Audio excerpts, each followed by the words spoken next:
The ideas that gave birth to our nation are the ideas that our nation is resistant to right now, and we should talk about that all the time. In a world where narratives are shaped by corporations and gatekeepers, independent voices matter more than ever.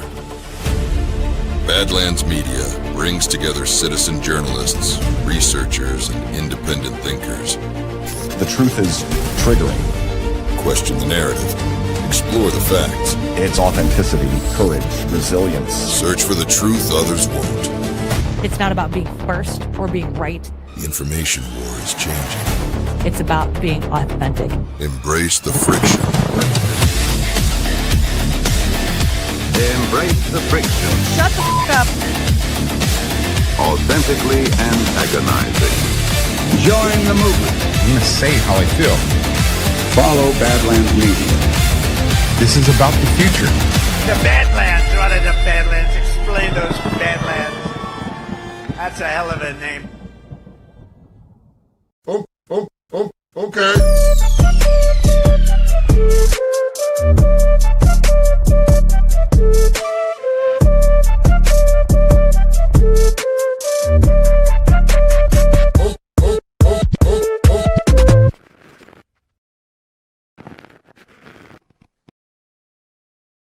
Well, good afternoon, everybody, and welcome to the Daily Herald here on Badlands Media. I'm your host, Jon Herold, and you may notice I'm streaming from my typical home office studio. Quite the story yesterday. We're supposed to be in Florida right now. Yesterday, we got to the airport. Well, first of all, we were packing up, getting ready to go, and we got a message that our flight was delayed, another half an hour. It's okay, we got 20 more minutes, but plenty of time to make the connecting flights. We'll still get everything's normal, whatever. Get to the airport, and even though it was delayed, it was probably delayed an extra 20 minutes on top of what they already told us. And so we were just waiting. We boarded the plane.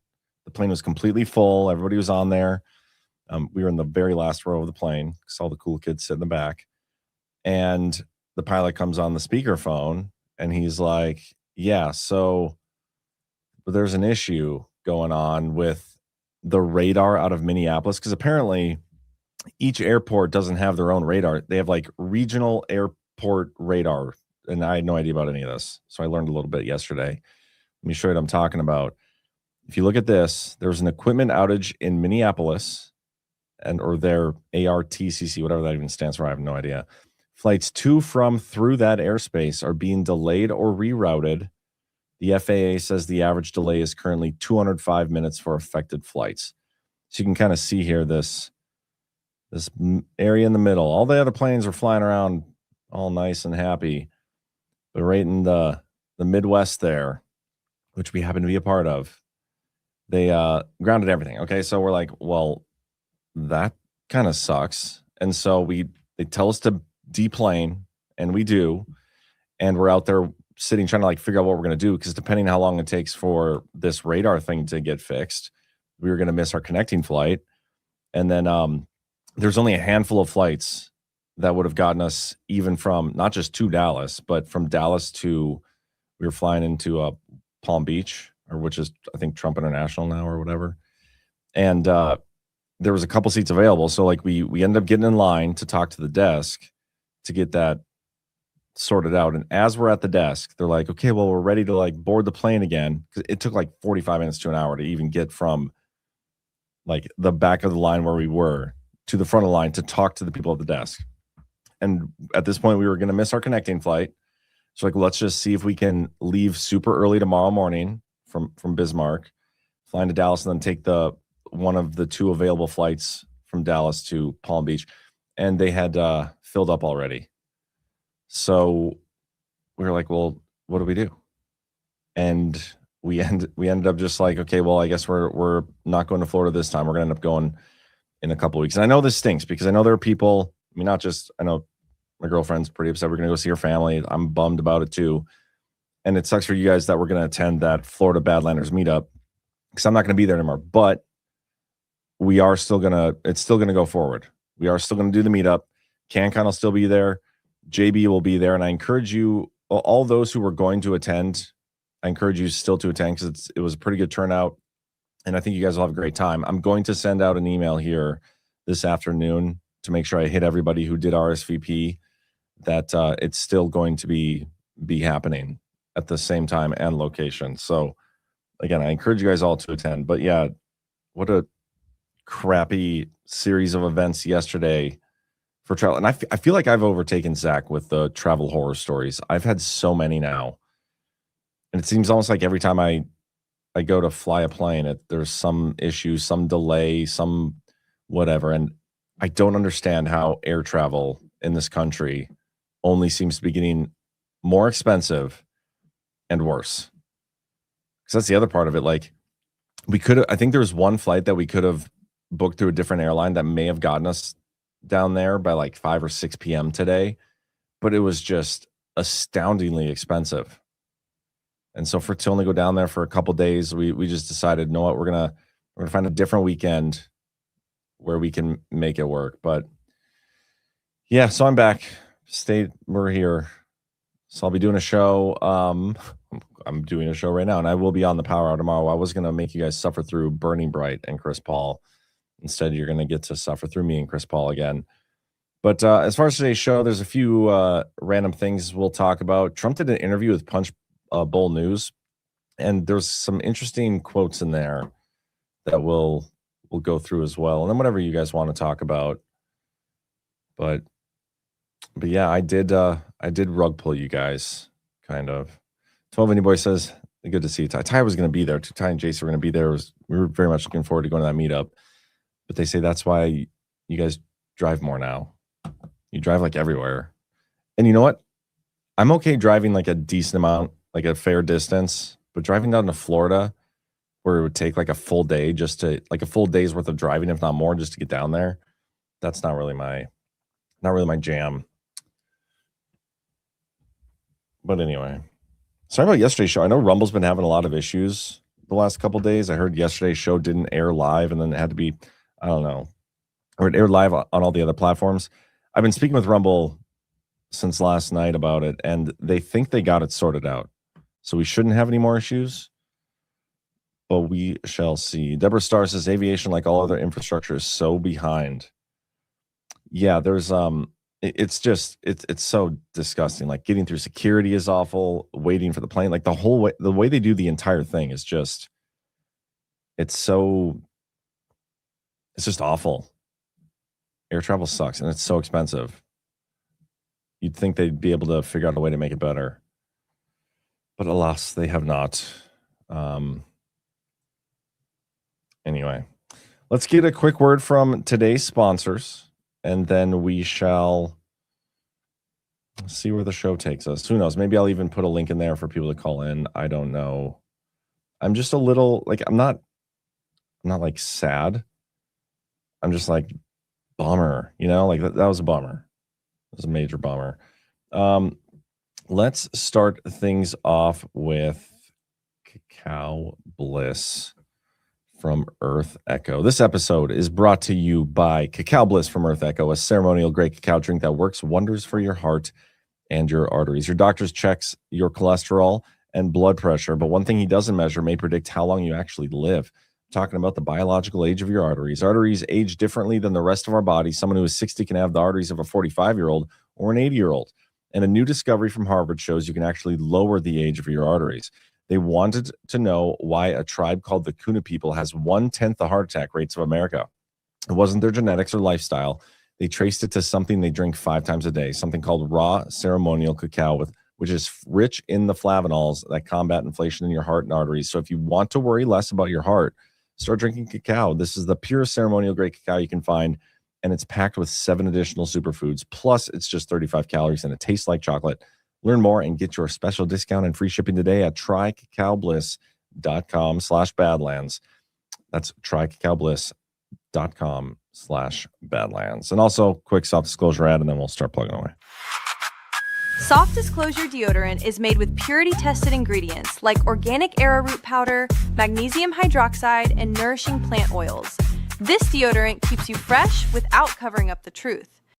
Activated charcoal works like a magnet to help draw out impurities, while green matcha tea brings antioxidant power to protect and calm skin.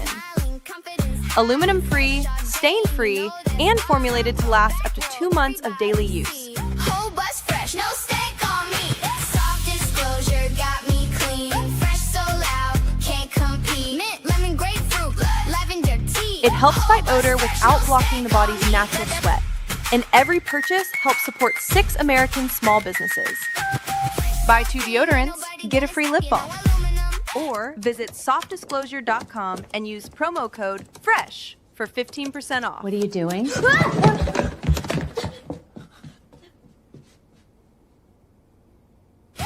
disclosure got me clean. Fresh so loud, can't compete. Softdisclosure.com. Everybody, I think that birthday promo code for 70% off is still active, if I'm not mistaken. I was hoping we would have more D-class today. I thought John Solomon basically implied that there would be D-class every single day for the next couple days or week or whatever. But that is clearly not the case because we don't have any new stories. There is a new story on here, which I think it's not by John Solomon. And by on here, I mean on Just the News. New evidence further undermines the claim that the 2020 election was the most secure in history.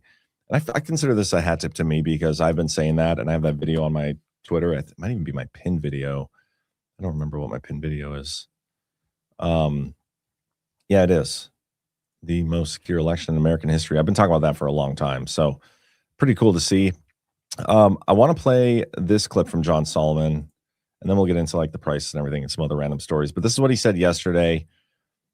I think this is on Bannon's War Room. Take a listen. We've talked a lot about China and Iran, but you know what? The single greatest intrusion on our election the last 6 years is what the FBI, the CIA did to our country. They didn't put a thumb on our scale. They put a whole body on the scale of the election. They tried to pretend Donald Trump was a Russian asset when they knew it wasn't. They used Hillary Clinton's opposition research to do it.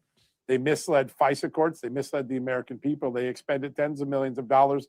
They told us not to believe the Hunter Biden laptop when they knew it was real. They told us there was no evidence that Joe Biden, Hunter Biden had corrupt relationships when their files were chock full of it. The greatest intrusion in our election wasn't a foreigner. Our vulnerabilities to foreigners are high. The greatest intrusions to our elections were our own intelligence and law enforcement agencies from 2016 to early 2025. They intervened in our election more than any foreign power. And thus far, none of them have paid a dear price.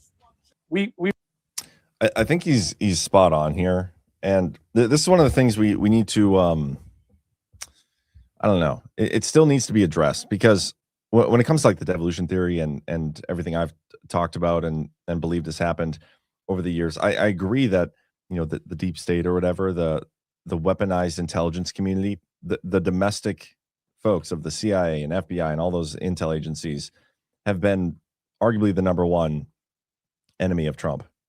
I mean, and there's a lot of enemies. The enemy is huge, and there's lots of tentacles to it. But they've been the most overt on the scales of not just elections, but like everything. And I do still think there is some foreign element to whatever happened to our elections. And China just having our voter records, I don't think that's good enough. I think it's got to be, and I don't think Trump has addressed that as being like good enough. And I still consider it an act of war. But I want to see like something drastic, which we haven't seen yet, the actual alteration of votes or something tangible other than just like the intelligence community being political and biased. And that's probably putting it nicely against Trump. We still haven't seen that yet. And that's what I'm still waiting on. And I think it exists. I do believe it exists. But when are we going to see it? But this is where I wanted the conversation to go. And I said this on a clip like 2 weeks, I think it was the day of the whole big D-class announcement. I was like, if anything comes of this, I hope they talk about the weaponized agencies that have been conducting illegal psychological warfare campaigns against the American people. And John Solomon is hinting at that right here. So I do like that. The China virus, Joe Gilmore says that there's definitely an argument that can be made with that. And I'm still on the fence. I don't know, guys. I see some people in the chat even talking about this, China being our friend or enemy. I'm a believer of the good twin, evil twin in every country. I don't know if Xi is good twin or evil twin. I'm not sure. But I still think there's a lot of bad actors in China And I think writing them off as just like, oh, they're an ally, they're working with Trump, all that thing. I think that's a little naive. So I do agree with you on that, Phil. Lee Walden for $2 says, I saw your request to interview John Solomon. I too echoed your request. Yeah, I mean, I responded to a post. I'm also working through a couple other angles trying to get in touch with him.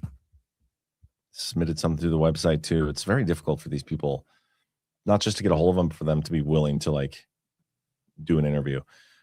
Gold and silver are popping off a little bit this morning. Gold is at 43.56. Silver is at 63.95. Bitcoin is kind of up and down. It was above 65,000 earlier this morning. Right now it's at 64.6.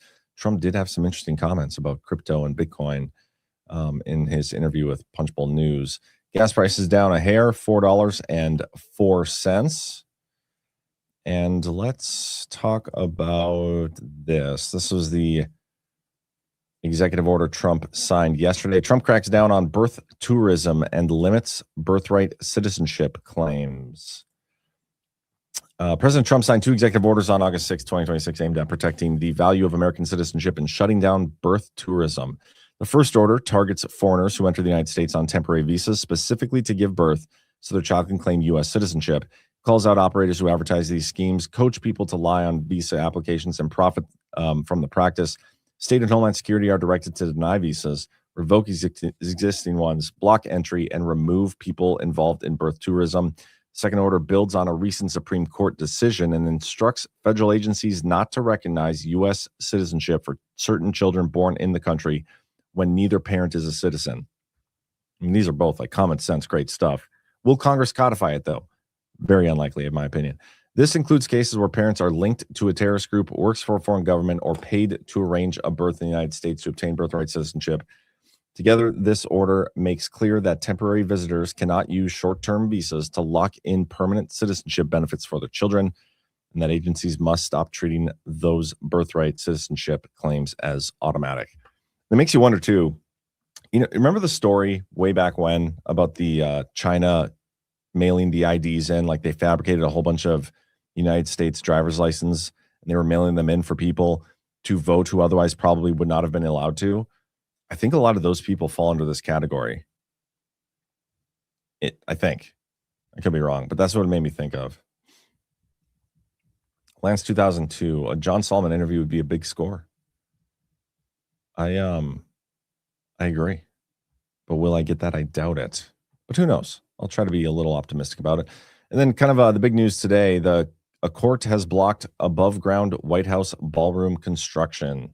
Federal Appeals Court on Friday blocked construction of the ballroom at the White House, ruling that the project cannot move forward without congressional approval. After the East Wing was torn down, the National Trust for Historic Preservation sued and won a preliminary injunction stopping the above-ground ballroom work. The D.C. Circuit Court upheld that order, allowing only underground security construction to continue. The court said Congress controls federal property in Washington and must give clear permission before any new building goes up, and that the president is only a temporary resident of the White House who cannot tear down major parts of it or put up a huge new structure on his own. I'm curious to see what the Supreme Court's going to do about this because it's clearly going to go to SCOTUS. And if I were Trump, I would just like, screw that. I'm going to keep building. Who's going to enforce this? It comes down to that. Who enforces the laws? And if the executive branch, which enforces the laws, is at odds with the Supreme Court and Congress, I guess, the people who make the laws, just do whatever you're going to do. They can't really stop you. Anyway, E.H. Kyle, John, sorry to hear what happened. Which airline? Some American Airlines. That's why Secretary Duffy wants to upgrade the whole airline electronic systems, radar, and air traffic to one system instead of the patchwork that exists today. Yeah, it was American Airlines. I've had bad luck with them. They made me miss my daddy-daughter dance that I was going to go to like 2 years ago, which that ended up working out because my dad works at the high school here, ended up getting keys to the gym and just did a private daddy-daughter dance, and she had way more fun that way anyway. And we actually did it again this last year, so we've done it twice now instead of going to the normal one. But yeah, American Airlines. I've had issues with Delta too. The problem is North Dakota, Bismarck, since we're not like a huge hub, the options are limited. And when there's issues, it really throws things off. It's like, it's really the only downside, in my opinion, of living in Bismarck, North Dakota, is the potential airline travel you run into. And I have flown a lot. So like I've had plenty of travel where I haven't had issues, but it seems more and more often, it's like I'm going there and just thinking, okay, well, what's it going to be today?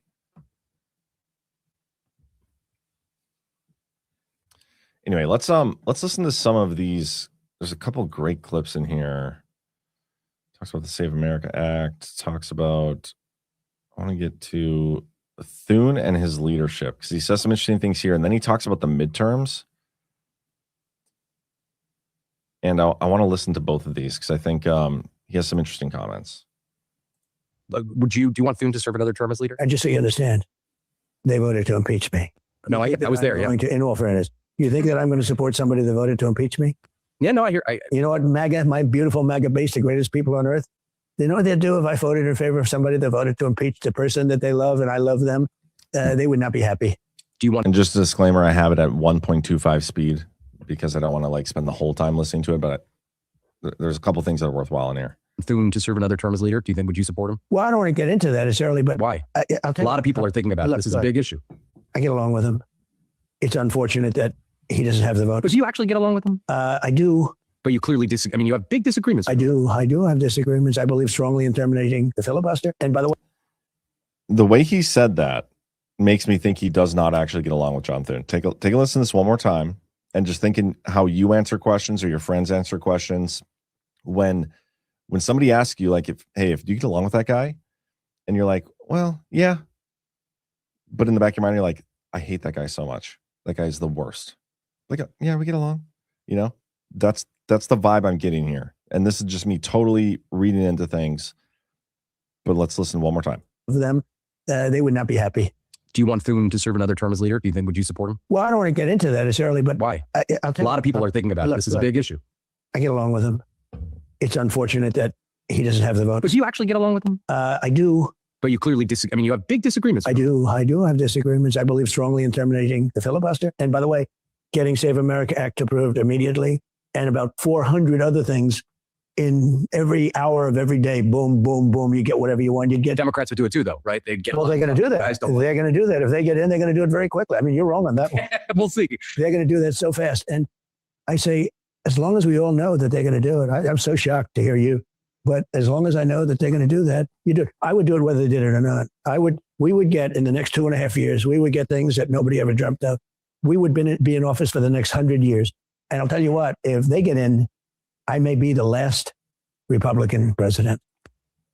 Trump may be the last Republican president. You could read that two ways. You could read that as like, if they get in, they impeach him, they end the filibuster, and then all of a sudden our country's gone and we'll never have a Republican that wins. And it's so funny, like you look at this two opposite ways. One way, if we have secure elections, we'll never have another Democrat again. Democrats are done. But if we don't get that, we'll never have another Republican. It's comical to think of it that way. I do want to fast forward a little bit to, I guess here he talks about the House. I'm not really that concerned about the House part of it. I think here, the GOP majority. If Republicans lose the House, it'll be the end of the Trump presidency to some degree. Yeah, to some degree. Still have great blocking power. So they won't be able to do anything. In other words, they won't be able to do right. No, I have great block. I'm a great blocker. And, they'll be putting horrible communistic type things in front of me. And I'll be just saying, no, no, no. But I'd rather be a positive force than a negative force. You've acknowledged a bunch of times that, it's tough for the party in power to keep the House majority. It's a difficult thing, right? It only happens. It amazes me, actually. So I've done a lot. I mean, I am very consequential. You look at the great, big, beautiful, you look at all of the things that we've done. You could make the case that nobody's done so much in a year and a half. Why are they down on the generic ballot? What do you think? Well, let me just say it, and this is what nobody understands. Nobody understands it. The president in power, Republican or Democrat, as I call it, the president in power always loses. It's the craziest thing. 2 times. 96. They were a little unusual time. Yes, they were. There's a psychology down deep that nobody can explain. Well, people want to check on power. I think, well, right? They maybe want to check on power, but when you have somebody doing you did the greatest tax cuts, best tax cuts, biggest tax cuts. You look at no tax on tips, no tax on Social Security. I think that's an interesting comment where he says it's a psychology that nobody can explain. And I think I have an explanation. I think it has nothing to do with psychology. I think it's all part of the fraudulent system and the way that they're the two-party, which is really the uniparty, how they pretend to be two parties. It's how that system works.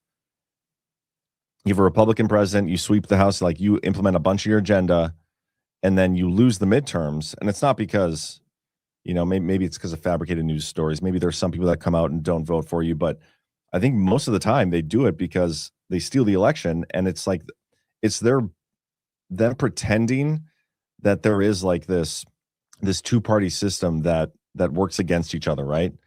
It's almost like a control on power of one party, and it's not a psychological thing at all. It's the fraudulent system working the way it's designed to. And it just goes ebbs and flows back and forth. But he has more here. He talks about the midterm shortly. Tax on overtime, the deductions for buying cars and all the things. We have more money being invested in the United States now than at any time in history. I rebuilt a military. I mean, the things I've done. So even if you did a great job as president, they seem to lose. That's the only thing that I have going against us. For some reason, if the president, whoever, Democrat or Republican, loses on the midterms. For some reason, even if everything's going well for you, he knows what that reason is. I'm surprised he's not saying that. By the way, that's over the last 100 years. Yes, it's not 50, it's 100 years. How do you handicap it now, House and Senate? I think we're going to win. But, I look at, I'll be honest, I look at not everybody was a bad president. We've had good presidents. And even good presidents, they tend to lose the midterm. So I don't know what that is. Other than that, I'd say we should win easily. Now, I think he doesn't sound very confident, does he? And maybe this is him, like in the back of his mind, he knows, like he doesn't really care because he knows he's going to issue some sort of national emergency and cancel the elections, which again, that's what I want to happen. I don't know if that will happen, but he doesn't sound very confident here. they're hurting themselves because we don't want communists in our country. You got a lot of bad candidates on the other side. And it's one thing to win in a radical left area, an area that tends to be very much on the Democrats' side. But I don't think you can win on a general election with that. I just don't think the people are ready for it. I don't think they'll ever be ready for it. Do you, MAGA Inc., the super PAC that your allies control, has a lot of money and a lot of people? Not my allies. I control it. Okay. No. You and your allies. $800 million. Are you going to spend it? It's funny. Nobody ever, of course I'm going to do. You're going to spend it in many states. Alabama. You can go polls recently, real polls, but they're great polls. Many states. Alabama. You can go through them, many states. The most votes ever. The question is, and they're asking this question, and I've had some great polls recently, real polls, but they're great polls. If I don't run, will those people go out and vote? And that's the one thing I can't tell. I'm going to ask them to, but I'm just watching guys like you and you're very talented people. The question is, will they vote?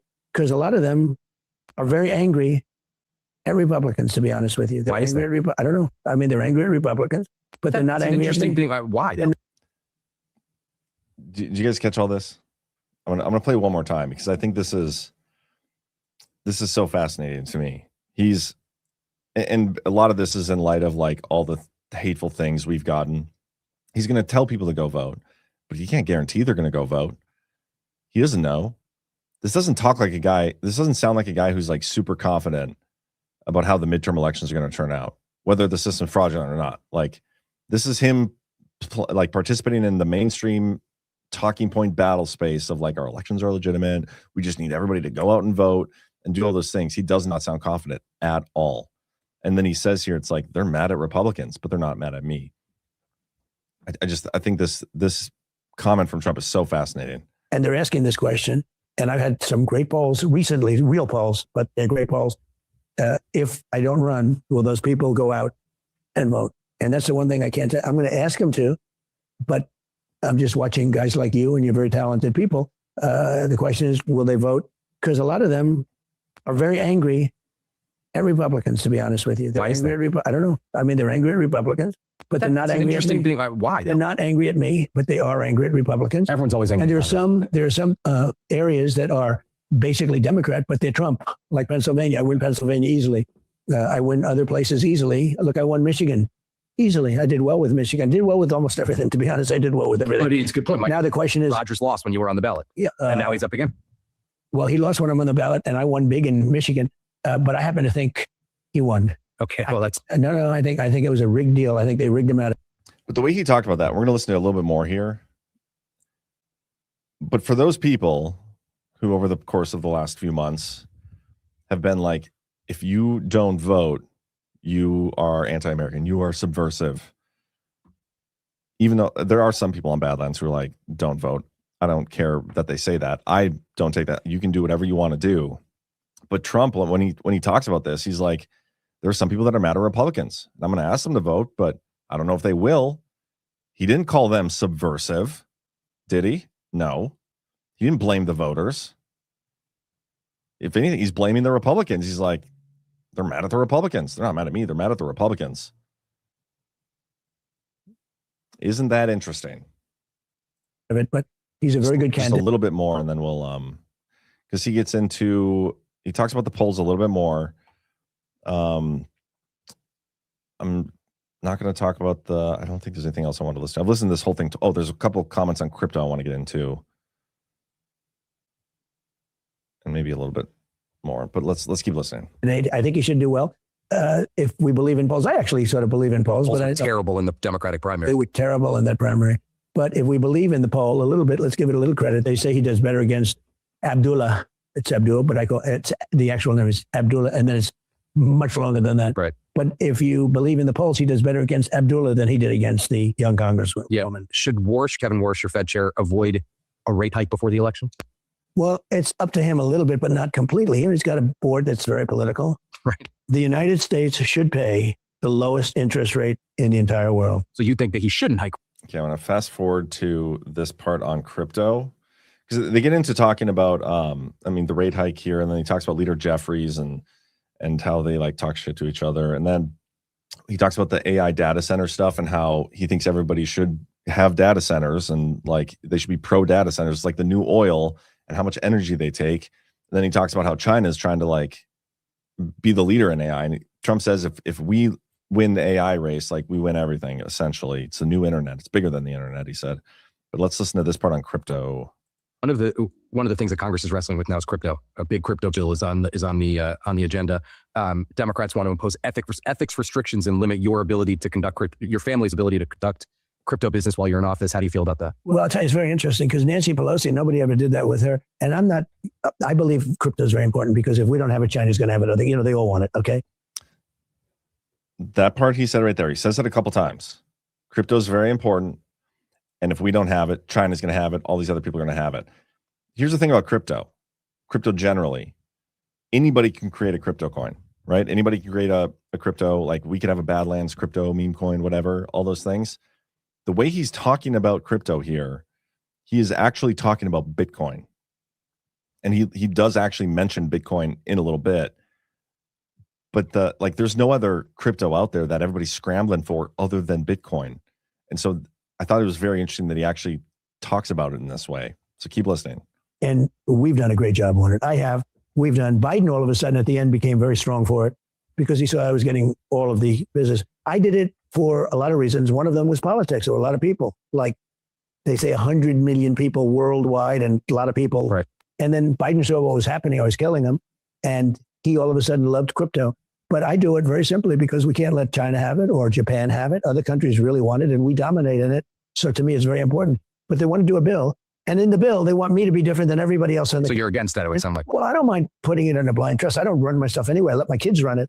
And I never talk to them about things. If they want to go into, they're not involved in government. I don't talk to them about government. I don't talk to them about much other than to say, I love you kids. They're good kids. But we don't want to see China take over crypto. I don't want to see China win with AI. AI and crypto. Crypto is a big deal. I mean, I see it more and more where people are paying with Bitcoin, and they don't even know about cash anymore. That takes a lot of pressure off our dollar. It's a good thing for our country. But if China took over crypto, which they would love to do, or if China took over AI, which they would really, so we are leading with AI on China. Nobody thought that was possible. The reason was energy, because he's an amazing guy. China can create unbelievable amounts of energy, and they use coal and they use oil and gas and they use, they make a lot of windmills, but they don't use too many windmills because they're smart, because wind is a disaster. I don't understand your obsession with that, but you know what my obsession is? I want the country to be successful. We subsidize all of this wind. you shouldn't have to subsidize energy, number one. But wind is a very expensive form of energy.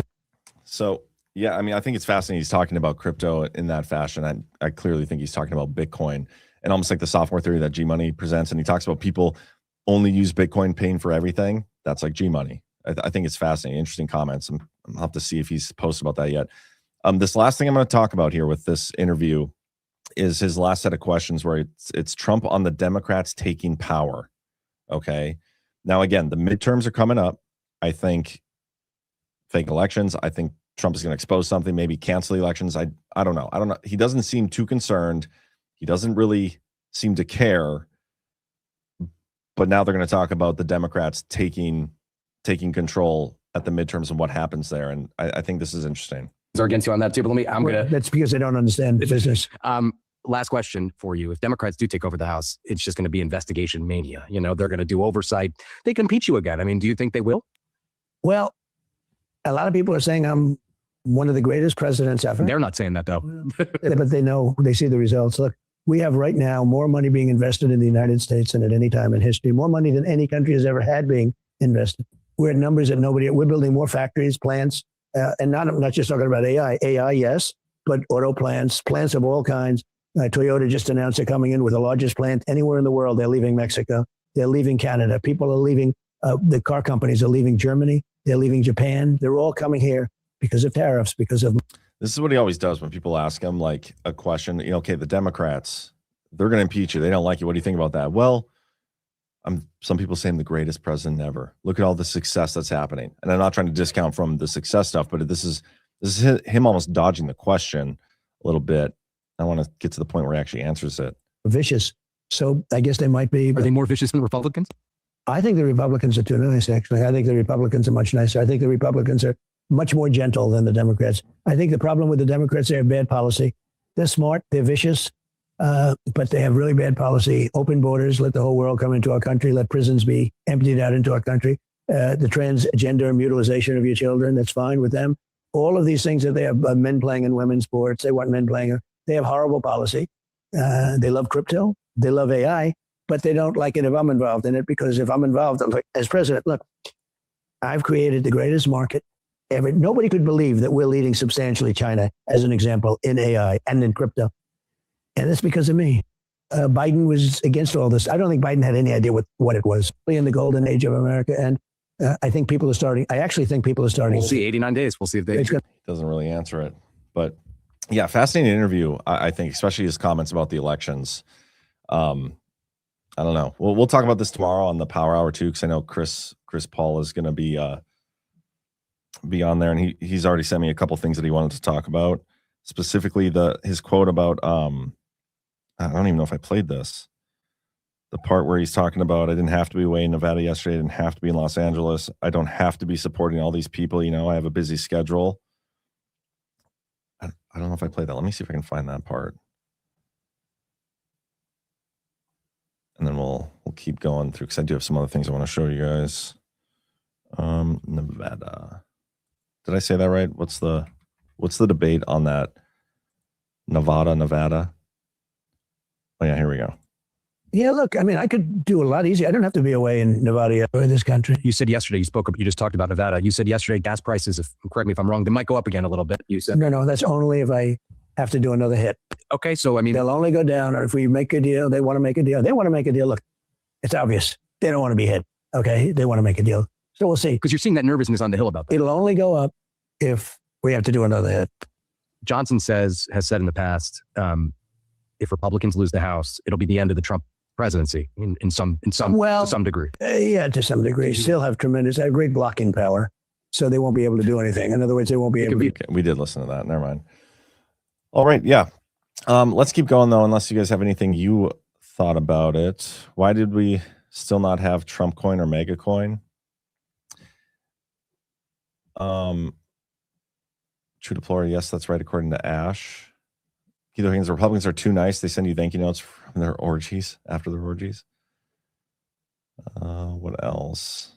This Groiper guy had a lot of interesting comments in the chat. Anyway, couple posts from Truth Social. Trump, here he's just railing against the building of the ballroom. I should have read this earlier. This is a blatant abuse of discretion to begin with. The district court had no jurisdiction because the trust has no standing to stop construction at the White House. The balance of equities overwhelmingly favors the government. The district court elevated the aesthetic displeasure of a single passerby over the government's security interest in the ballroom and the security. By the time this lawsuit is over, we're going to know exactly what's under that ballroom. I almost guarantee it. I shouldn't say that. I shouldn't guarantee anything this day and age, but ridiculous.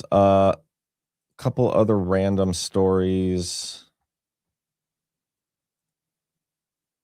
If I can find them. Oh, here. This is a great one from yesterday. Take a listen to this. That you told donors that they need to there is a report that you told donors that they need to get JD Vance elected in 2028. Is that your official endorsement? No.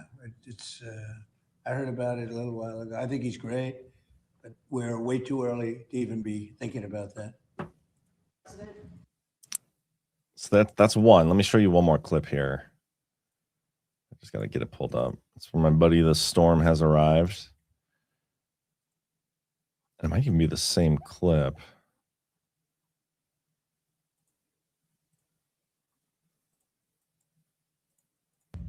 Unbelievable business. Chips will have a big percentage of the chip business by the time I leave office, which could be a long time. Who knows? But it could also be fairly quick. They say 2.5 years. We're going to find out. But I just want to say that it's an honor to have worked with a very smart group of people. So put those back to back, okay? He says, by the time I leave office, which could be a very long time or quick, so they say 2.5 years. We'll see. That's the way he's talking about that. It's like, okay, maybe he runs again in 2028, which I'm fully supportive of. By the way, I've made that clear many, many times. And talking about other candidates is retarded. And then back to this clip of him talking about JD Vance. He does not sound too thrilled about JD Vance at all. There is a report that you told donors that they need to get JD Vance elected in 2028. Is that your official endorsement? No. Like, look how disappointed he almost is. No. He's like, that's so stupid. And then he goes on to compliment him because obviously, like, you can't deny that you would endorse him, your vice president, and then like shit all over him. You have to deny and be like, but he's a great guy. I mean, but we're not talking about that right now. I heard about it a little while ago. I think he's great, but we're way too early to even be thinking about that. And what's going to be really interesting to see is if you go back to the let me look this up. When did Trump announce candidacy for 2016? What date was that? I want to say it was like June, wasn't it? June 16th of 2015. So it was about a year and a half early.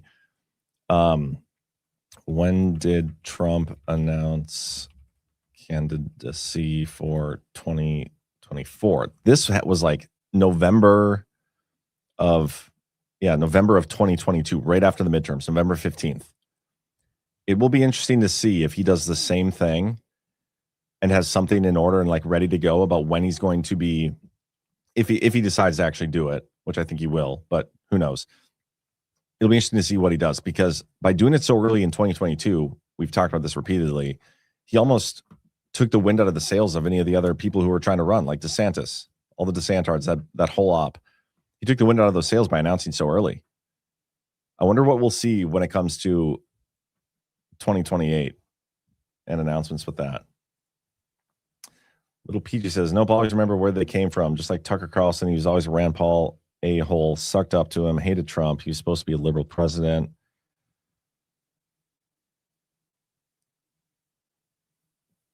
Short Trump has better hair.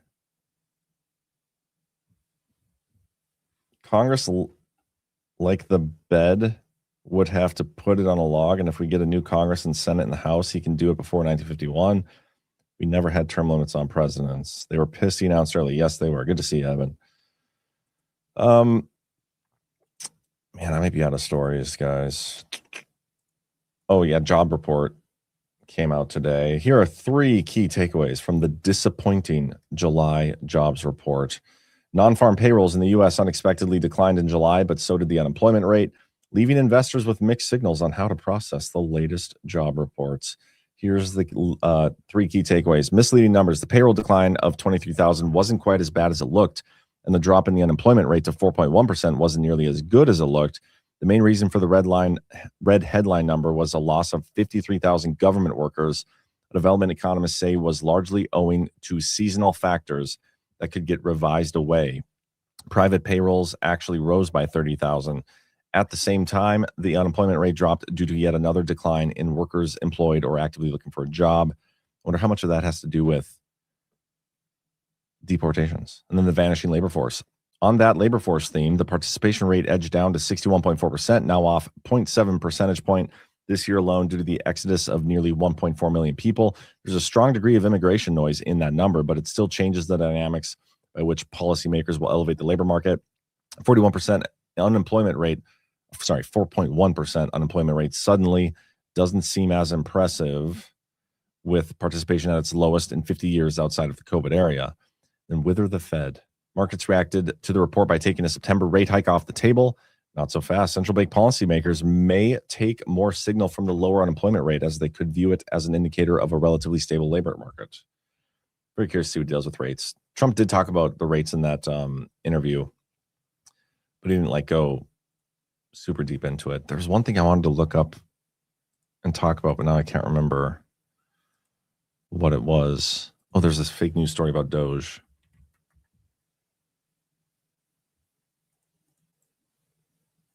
Hold on. Just gotta find it. Yeah, this is a story that's making the rounds. The GAO finds that Elon Musk's DOGE inflated claims of $110 billion in savings for the federal government. Elon Musk's DOGE promised to slash $2 trillion in federal spending and to make the federal workforce lean and efficient, but even the cost savings it has claimed in an online wall of receipts of the smaller amount of $110 billion didn't check out, according to a report the Government Accountability Office published Thursday. I haven't actually read this report yet, and I want to. Where's the full report at? Here we go. No, give me the PDF of it, you dingleberries. Anyway, let me just read the rest of this article. The GAO evaluated $110 billion of savings DOGE claimed on a website with small receipts from cuts, including federal contracts, grants, and leases. The GAO said it found multiple issues limiting the transparency and reliability of these reported savings, including additional categories beyond contracts, grants, and leases. DOGE tallied $215 billion in cuts, the GAO said. The findings further undercut claims by Musk and President Trump that they have made meaningful cuts in government spending and call into question the effects of the DOGE effort that slashed federal spending with little notice to agencies and slashed hundreds of thousands of government jobs. They found that of the 13,476 contracts DOGE claimed it terminated, no termination action was taken on 2,500 of them. The report also noted DOGE had claimed $113 million in savings from cuts to 264 leases, but they found that information overstated the savings. The leases cut and referenced on DOGE's website actually summed to $53.5 in savings. Of the 264 leases, about 108 were already in the termination process before DOGE was formed after Trump began his second term, the GAO report also said. Now, guys, you guys know me, and in my opinion, I have been the most vocal person about DOGE. Literally covered it every day for about a year and a half. Every day we would look at the website and how much they claim to have saved. And I know the rebuttals you guys are already going to say, but you can say them anyway. Every time I question what DOGE was actually doing and how we can verify any of the numbers they said was true, and did DOGE live up to expectations, everybody's always like, oh, well, they implemented it, the DOGE within all the systems, and now they're saving money there. You don't know that. That's just a nice thing to say to make you feel warm and fuzzy inside so that your biases are confirmed, that DOGE was awesome and did all the things that you wanted it to do. But you can't actually prove that. You can't actually prove it's doing anything. And I challenge you to try. I would love to see you prove that claim has been satisfied, because I don't think it is. But this is another op against Trump. So keep that in mind, please. Trump allowed it to happen, but DOGE was never his idea. He's like, yeah, let's do it. He's combating fraud in other ways. He wasn't going to, like, Doge wasn't all of a sudden like, oh, yeah, we should fight fraud and do all these things. I'm going to give the government back to we the people, this long-running plan of working to do that. But he never thought of Doge. He never thought of somehow cutting the fraud, waste, and abuse. Like, obviously, that's on his checklist at some point, whether it was with Doge or other whatever. But the fact that Doge so underperformed, that's not on Trump.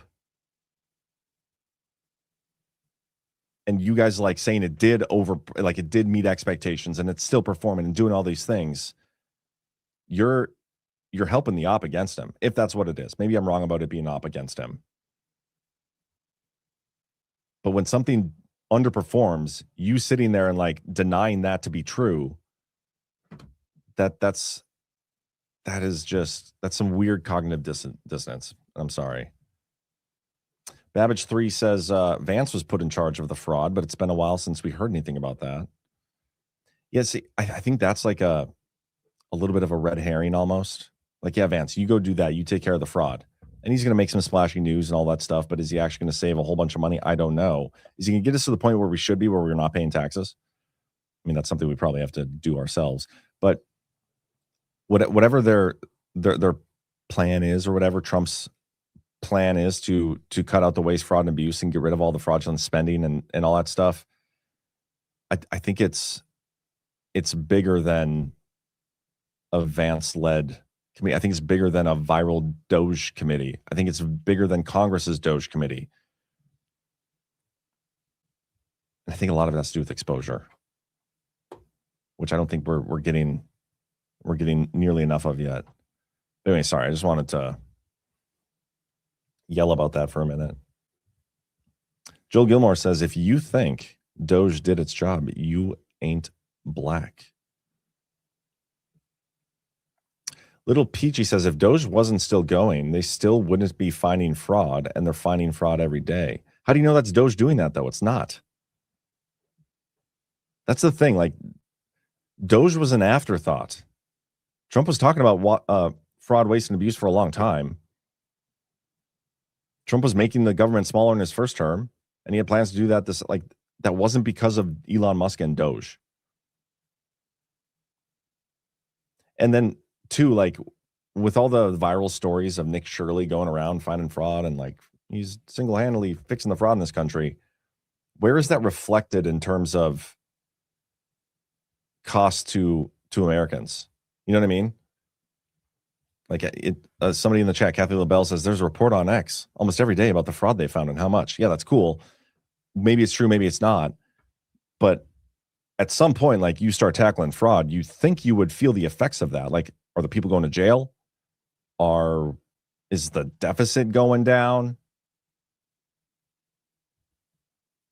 Like, where are the tangible results from that? Because we're not seeing it. We're just getting these viral stories saying that all these great things are happening when it's really not. And if you were the enemy and you wanted to protect not just your fraudulent election system, but your fraudulent financial, money laundering schemes, a great way to do that would be like to pretend you have people fighting it and finding things and doing all these great things. But in actuality, that's like, okay, yeah, you go get those little fraud claims over there and like make it super viral, make it look like you guys are doing this great job fighting fraud. But then we're just going to stay over here in our little corner and you guys aren't going to touch this part of it. And then when you guys are done and Trump's gone and all that stuff, because remember the hibernation theory, they're going to try to wait Trump out. They'll be none the wiser to what we were doing over here. So I don't know, guys.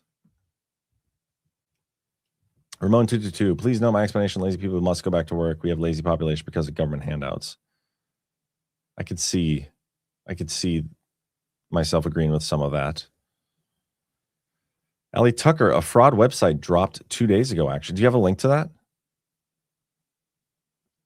Rise of Tire, I think people get bummed about Doge because it looks like it was our only real shot at ever getting tangible real results. If Doge, with all its support, failed, what could possibly succeed? I think there's other ways. And again, I don't think that was Trump's plan to fight the fraud. I really don't. It wasn't his idea.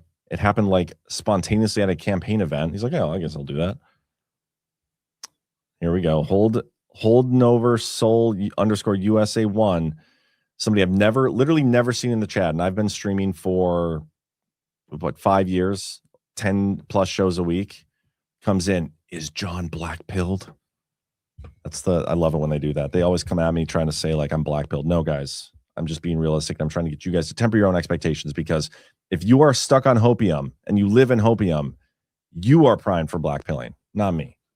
I may be a little bummed today because the flight stuff, but as usual, I'm very optimistic about the outlook of this country. I'm in a great mood. Devolution is kind of going more mainstream, and I feel like a little re-energized from some of this stuff. Not black-pilled in the slightest, but I'm sick of the BS making excuses, the rationalization that everybody's doing, and I'm sick of being accused of being black, because that's not true at all. I'm just not your I've been watching y'all for years, says Holding Over Soul. Oh, I've never seen you in the chat before, if that's true, or you haven't commented in the chat. But I've been over this a million times. If you don't like what I'm saying, that's on you, not on me. I'm not saying anything blackpill. I'm speaking what I think is real. I'm just salty. Max Love and Glory says pragmatic. I'm not going to feed you guys sunshine and rainbows. It's not me. You can go to the decoders for that, and they will certainly give it to you, and they'll sell it to you at a pretty steep price too. Anyway, with that, guys, I'm assuming I didn't get any more rants today. Keith Higgins, Vance is upset because Trump's endorsement is being couched for now. I like that. That's funny. MZ Mauser, if a doctor kept saying he found something wrong with us, but then didn't do anything about fixing it, we would probably find another doctor. That is a great comment. Ray Carr says, John, we know who you are. You're a realist and you're calling balls and strikes. 100% behind you, brother. Thank you, Ray Carr. Appreciate you. Appreciate all you guys. Make sure you tune into Onlylands tonight. I hear Ash and CanCon have a spicy debate that should be going on. And I think, who else is going to be on there? I think it's going to be Drake, Ash, Jay Triet, Shipwreck, Brian, Cam, Zach. It should be a fun one. And then I'll be back on to tomorrow, the Power Hour. But you guys have a great rest of your day. I appreciate you. Oh, we did get the new fraud website from Allie. Allie, thank you for sending this in. This should even be a further knock against DOGE. DOGE was his own website, right? Tracking all the fighting of the fraud, and now the White House has their own website to do it instead. Track the Trump administration's relentless war on fraud. Are we going to start doing this?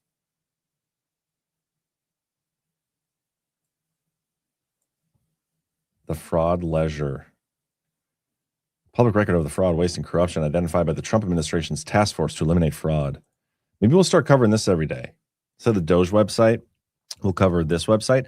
And look at the number, 229 billion, 0.9 billion. That's just a hair over the 215 billion that DOGE found. 25 charges, suspensions, and policies. I want to see the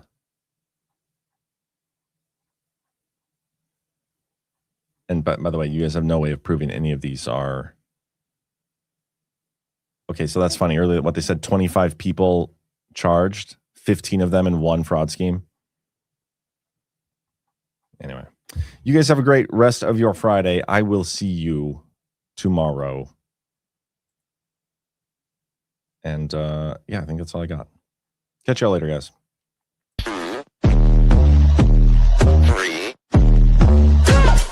Let's get started.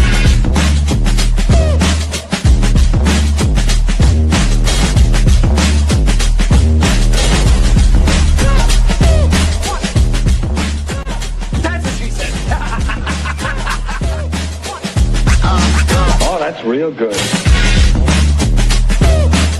Why they stopping me?